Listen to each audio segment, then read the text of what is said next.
Terima kasih atas waktu dan kesempatan yang diberikan kepada saya. Perkenalkan, nama saya Algonda Ola dari kelas 10 IPA 2. Judul yang saya bawa ialah bagaimana cara membuat pupuk kompos dengan mengeluarkan sedikit biaya. Sebelum membahas tentang judul tersebut, marilah kita panjatkan puji dan syukur kepada Tuhan Yang Maha Esa, karena atas berkat rahmat dan karunia-Nya, video yang saya buat ini sudah selesai. Saya sangat berharap semoga video yang saya buat ini dapat bermanfaat bagi para penonton. Pendahuluan, kata kompos berasal dari bahasa Latin, yaitu komponer, yang berarti menaruh, menyusun, atau menumpuk suatu bahan secara bersama-sama. Jadi, pengomposan ialah penyusunan atau penumpukan suatu bahan seperti sampah, sisa tumbuh-tumbuhan, kotoran hewan, ataupun kotoran manusia dengan mencampurinya, dan campuran itu dilakukan melalui proses pelapukan dan bukan mengalami proses pembusukan. Kompos juga bermanfaat bagi kehidupan petani di pedesaan maupun di orang-orang di perkotaan. Manfaat kompos ialah yang pertama, kompos bermanfaat bagi penyuburan tanah, kompos bermanfaat bagi penggemburan tanah, kompos bermanfaat bagi pengisian pot tanaman. Dan sebelum melakukan pembuatan pupuk kompos, kita harus memenuhi syarat-syarat pembuatan pupuk kompos. Syarat-syarat pembuatan pupuk kompos yaitu adanya kemauan dari si pembuat. Yang kedua, tersedianya alat dan bahan.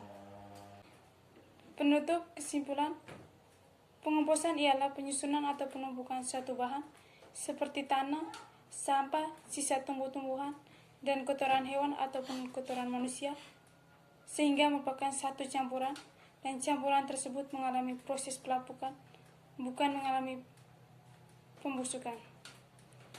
Terima kasih. Rumusan masalah, bagaimana cara membuat pupuk kompos dengan mengeluarkan sedikit biaya. Tujuan, untuk mengetahui bagaimana cara membuat pupuk kompos. Landasan teori, cara pembuatan kompos. Cara pembuatan kompos ada bermacam-macam, namun bergantung pada bahan-bahan yang digunakan dan yang disediakan oleh si pembuat. Cara yang pertama itu cara yang masih nasional, sangatlah praktis, sedikit sekali mengeluarkan biaya, mudah sekali untuk dilakukan oleh para petani sebagai pekerja sembilan. Cara pembuatan adalah sebagai berikut. Yang pertama, di lingkungan alam, kompos terbentuk melalui proses alami, yakni tanah bekas timbunan sampah yang sudah cukup lama digali yang menyerupai tanah. Cara yang kedua, sampah dipisahkan dari bahan-bahan yang tidak mudah terurai seperti pecahan kaca, kaleng, plastik, dan bahan-bahan yang mudah terurai.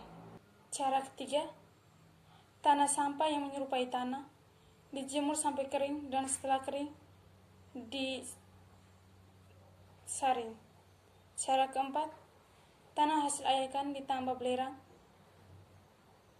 sebanyak 50-100 gram untuk setiap 1 kg tanah. Hasilnya berupa kompos yang sudah siap dipakai. Cara kedua ini juga mudah, tapi sedikit mengeluarkan biaya.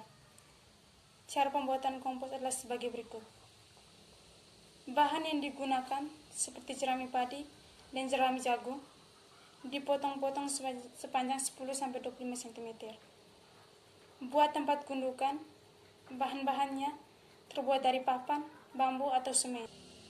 Cara yang ketiga, jerami, tanah, kotoran ternak, kapur, atau abu disusun berlapis-lapis.